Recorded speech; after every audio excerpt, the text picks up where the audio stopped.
degmo deegaan iyo tuulo walbo laga saaro khawaarijta arxanka daran ee shabaab waxaa lagu arkayaa raadadka ficiladii foosha xumaa oo ay kula dhaqmayeen dadka degan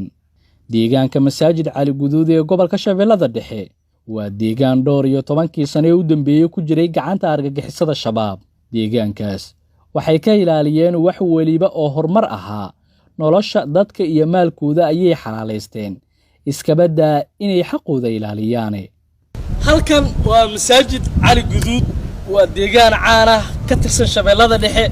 muddo badan halkan waxa ka tilinayay kooxda khawaarijta arxanka daran ee shabaab haatan deegaanka waxa ka muuqda in dib dadkii ugu soo laabanayaan maadaama kooxda hore deegaankan dadka uga barakicisay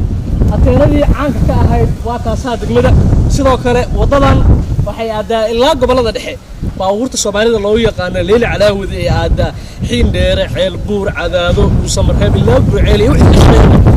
danka xeebta mara wadadan ayay maraan oo mar waa gurigan wuxuu hooy u ahaa horjoogihii khawaarijta al-shabaab u qaabilsanaa masaajid cali guduud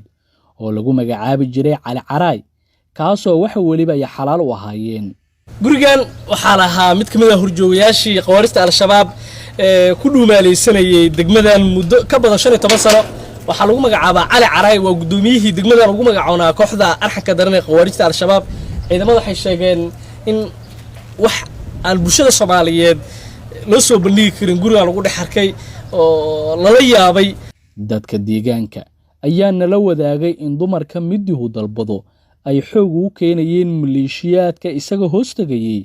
taas oo ay u sii dheereed inuu amar ku bixin jiray inuu xoog looga qaato hantidiisa ganacsada waliba oo koor yimaada ficiladiisii argagax lahaa waalidiin badan oo ka xanuunsaday dhibaatada loo geysanayay gabdhaha ay dhaleen ayuu horjooga Cali Caraay wuxuu ku soo oogay kiisas been ah kuwaas oo hortagay maxkamad beenaadkoodii haddii aan u dhaqaaqna meelaha kale lagu argagax gelin jiray dadka safarka iyo kuwa deegaanka ku nool oo aad loo caburiyay waxaad arki doontaan xaqiiqda hoose ee ku qarsoon nagartooda geedka weyn waxa uu ahaa geedka kooxda u ahayd bar control oo ay ku baari jireen gaadiidka iyo dadka sidoo kale halkan ciidamada amniga waxay ku arkeen taleefanno maraq digaag ay kooxda dadka Soomaaliyeed ka gubtay taleefanno u adeegsan jireen sida loo maleeyo qaraxyo gondob sidoo kale soo dhawow goobta sidoo kale waxa daadsan bateriyaal iyadana loo maleeyo in qaraxyada ay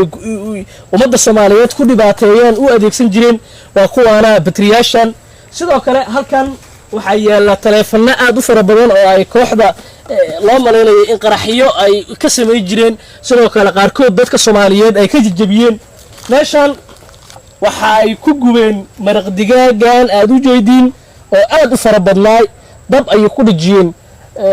bilooyin ka hor maadaama deegaankan muddo badan gacanta ay ku hayeen dhowr bil ka horna lagu xureeyay kooxdan arxanka daran ee khawaarijta al-shabaab halkan waa saldhigga deegaanka masaajid cali guduud markii aan tagnay waxa ku sugnaa ciidan kooban oo dadka deegaanka ah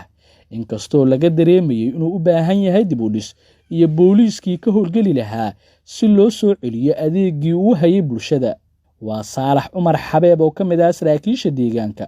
wuxuu inoo sheegay in ka go'an tahay sidii ay uga shaqeyn lahaayeen soo celinta ammaanka iyo horumarka masaajid cali guduud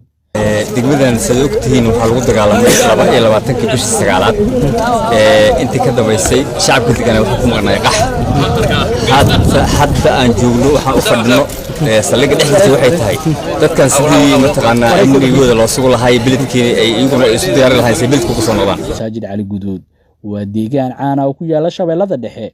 dadka ku nool hadda waxay dareemayaan inay nasasho dheer ka qaadan doonaan ciqaabtii ay ku jireen in ka badan 10 sano hadda waxay rajeynayaan inay ka mid noqdaan bulshada ku nool deegaan nabad ah isla markaana laga heli karo wax waliba adeeg bulsho ah